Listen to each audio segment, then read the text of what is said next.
मुनि संघ के चरणों में कोटि कोटि नमोस्तु। महाराज जी, हम जब छोटे शहरों से आते हैं, नौकरियों के लिए बाहर निकल जाते हैं, पहुँचते पहुँचते सिंगापुर चले जाते हैं, पर माता पिता वहीं पे रहते हैं जहाँ पे वो पुराने शहरों में रहते हैं। वो कभी कभी सिंगापुर आते हैं महीना भर के लिए, हम भारत आते हैं हफ्ते भर के लिए, 10 दिन के लिए। हमको ऐसा लगता है कि कहीं हमारी सेवा में कुछ कमी रह गई है। हम क्या करें ऐसा कि हमारे कुछ कर्म का उदय है क्या ये ऐसा कि हम उनकी पूरी सेवा नहीं कर पाते? ये गुत्थी पूरे टाइम मन में चलती रहती है, क्या हम वापस चले जाएं, क्या हमको बुला लें, पर वो जगह छोड़ना नहीं चाहते। उनको धर्म का कनेक्शन है पूरा वहाँ पे जहाँ पे वो 50 साल से रह रहे हैं। क्या करें? देखिए, आपने ये चिंता व्यक्त की है, यही आपके अंदर की भावना का उदाहरण है। बहुतों के तो मन में चिंता ही नहीं होती। मैं समझता हूँ दूर रह करके अगर मन में चिंता है तो दूर रह करके भी पास है, और साथ रहने के बाद भी मन में भाव नहीं तो पास रह करके भी दूर है। भावनात्मक रूप से जुड़े रहे। जहाँ तक देश देशांतरों में जाने का सवाल है, ये तो हर युग में लोग जाते रहे। अभी एक बार एक सज्जन ने कहा कि मेरा बेटा बाहर जा रहा था, मैं उसे रोकना चाहा तो उसके सवाल ने मुझे निरुत्तर कर दिया। मैंने कहा क्या बोला?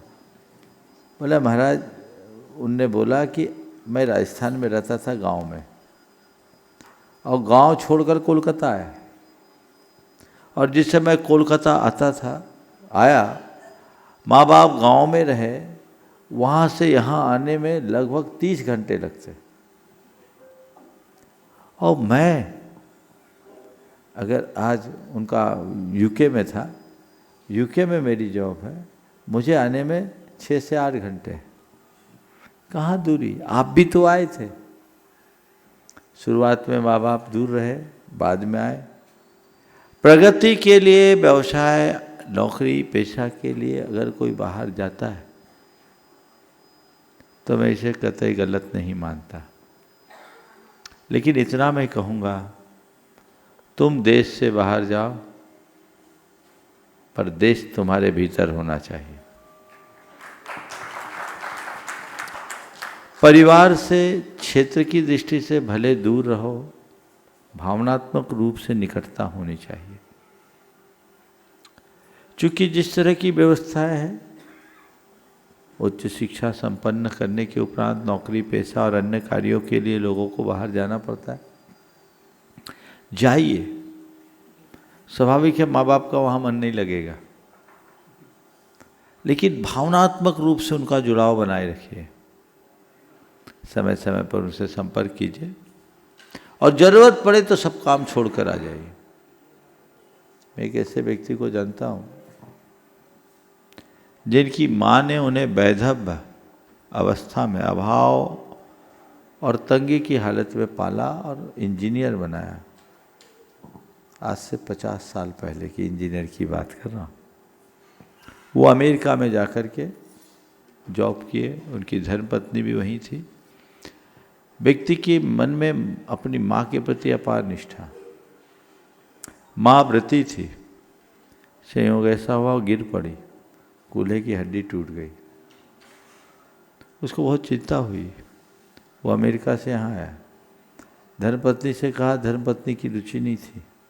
माँ की हालत देखी, उसे लगा कि मुझे लंबी सेवा करनी पड़ेगी, और आप सुन करके आश्चर्य करोगे, उसने रिजाइन कर दिया और 5 साल तक माँ की श्रवण कुमार जैसी सेवा की। माँ बाप यहाँ रह रहे हैं, तुम्हारे माध्यम से मैं तुम्हारे जैसे सभी लोगों से कहूँगा, जब तक वो सक्षम है आप उनकी केवल पूछ परख करते रहिए, अपनी उपलब्धियों का श्रेय उनको देते रहिए। माँ बाप और कुछ नहीं चाहते। माँ बाप को तब बड़ी तकलीफ होती है जब बच्चा कुछ हासिल करता है और ये खबर उनको किसी और से मिलती। माँ बाप को उनके चरणों में नत रहो, अपनी उपलब्धियों का श्रेय उनको दो, उनकी आध्यात्मिक उन्नति में सहायक बनो, और उनके यश और नाम को आगे बढ़ाओ। इससे माँ बाप संतुष्ट रहते हैं। जब तक सक्षम है उनको रहने दो, अक्षम हो जाए तो अनुरोध करके ले जाओ, और नहीं तो पार्टनरशिप में आते रहो, कभी बेटा कभी बहू, और बच्चे बड़े हो जाए तो कभी बच्चे। ये और माँ बाप को चाहिए कि वे अपनी जिम्मेदारियां पूरी करके परमार्थ के क्षेत्र में लग जाए, गुरुओं से जुड़ जाए, धर्म ध्यान में लग जाए, अपनी आत्मा का उद्धार कर ले, तो कहीं किसी प्रकार की रुकावट नहीं होगी, पूरा मार्ग स्पष्ट बना रहेगा। अन्यथा सबके मन में एक विकलता रहेगी, क्लेश रहेगा, परिणाम कुछ भी नहीं आएगा। कोटि कोटि धन्यवाद।